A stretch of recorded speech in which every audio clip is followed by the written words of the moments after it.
Hello, welcome to FRB Responsibility Maze. Hi, Stuart. Hi, Maria. How are you? Very good, thank you. Oh, good, thanks. Okay, so we're going to give ourselves a 10-minute, 15-minute blast, and we're going to be talking about metrics and metrics gone wild.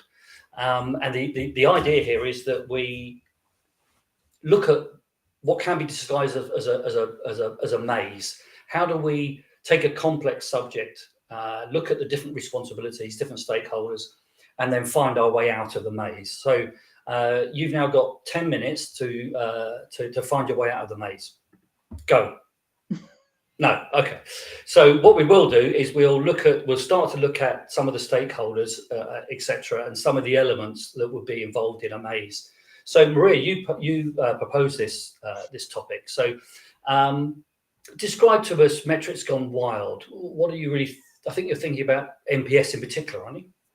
For this particular episode, yeah, I am. But I just, with the thrust towards being more data-driven business, I think metrics gone wild as a theme is going to be reoccurring in our conversations. So I thought NPS actually could be a really good start point for us to start looking around some of the sort of responsibility complexities. NPS is it's been with us for 20 years. Certainly the last 10 years, the adoption has gone wild. I think most of the Fortune 1000 companies in the US now use NPS as a metric, a key metric in their business, informing their strategy.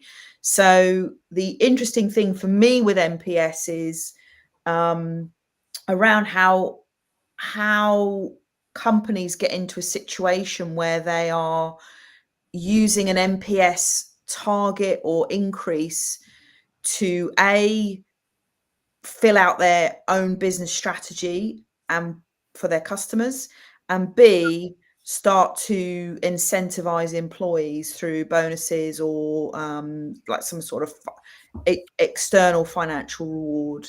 Okay, so those are the interesting elements for me. Okay, so let's focus this on NPS becoming a bonus structure for an organisation. I think that's what you're getting at. So, okay, so this is a good thing to debate. Should companies do this? Should they embed NPS to such an extent where it's in the balanced scorecard for people, and the whole company starts to be rewarded on the NPS score? So, okay, let's kick this around and see where we get to. Stuart, what are your thoughts on the dilemmas here? Well, I guess the dilemma is I guess, on the pro side, there's great science that demonstrates that companies that generate great customer experience, have great customer satisfaction, generate higher profits in the same sectors than those that don't. So I guess, why wouldn't you want to incentivize / reward your employees on that premise? I think is a sensible thing. But actually, I've seen it where it's been implemented terribly in the way that employees become completely overcompensated based off of some NPS being a classics, and it's not absolutely clear exactly often how that is actually calculated. But even if you are clear and you overcompensate, it all becomes about the money rather than the ethos and philosophy of doing the right thing for your customers.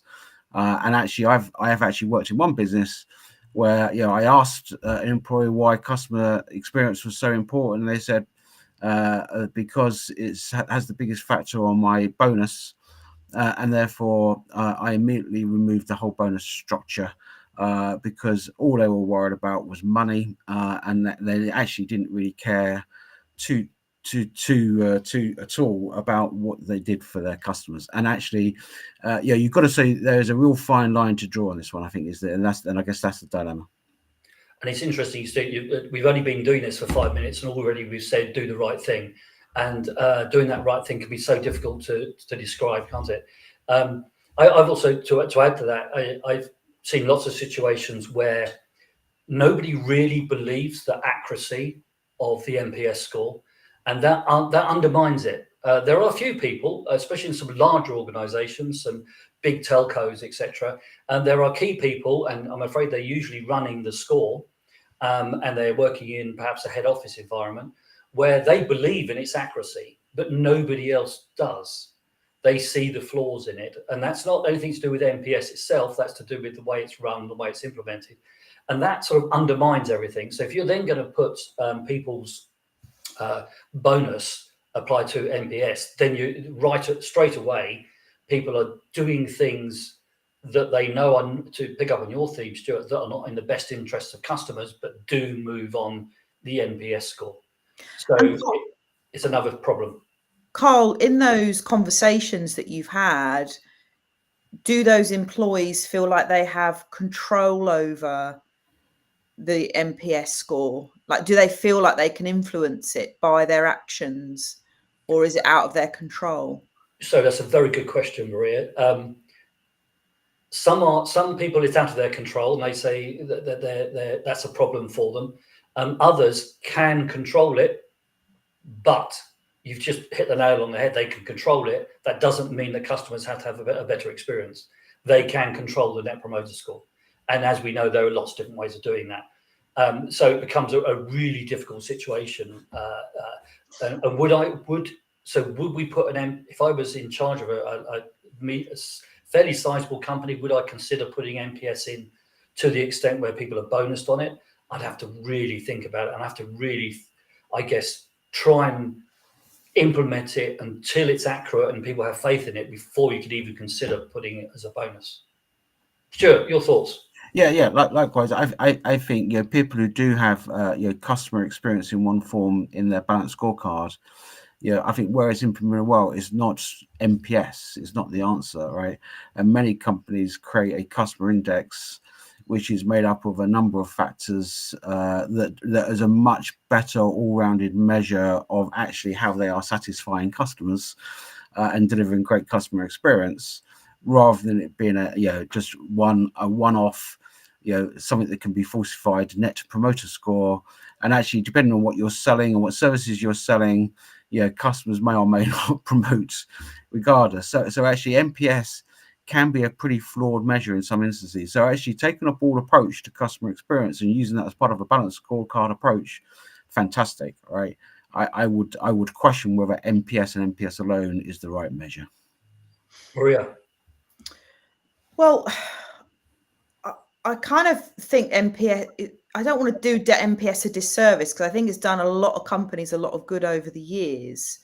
Has it been the score, or has it been the insights that are yielded underneath the score, right? So if, like you, Carl, if I was to put this into my own business, I'm reminded of the, I think it's Goodhart's law that says, when the measure becomes a target, it stops being a good measure. And if the measure becomes the target, if the score becomes the target, what are you then measuring?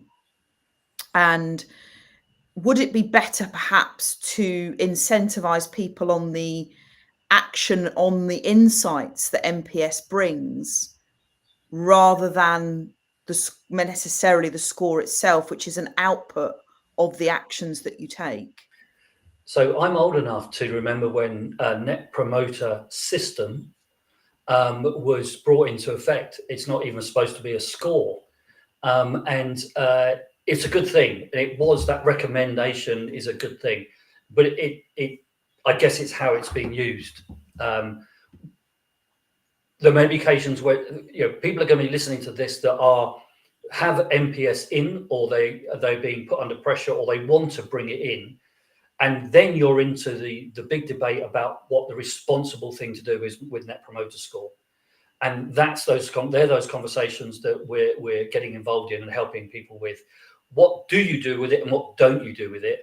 And as we talk about the maze, it's all you have a problem, you have a situation. How do you find your way out? And it's about finding that balance. I think that's what I'm hearing from you two guys, is about that balance of how you use that, not necessarily make it the whole thing, not make it the whole meaningful, the whole what's the word I'm looking for? the whole driver of customer satisfaction.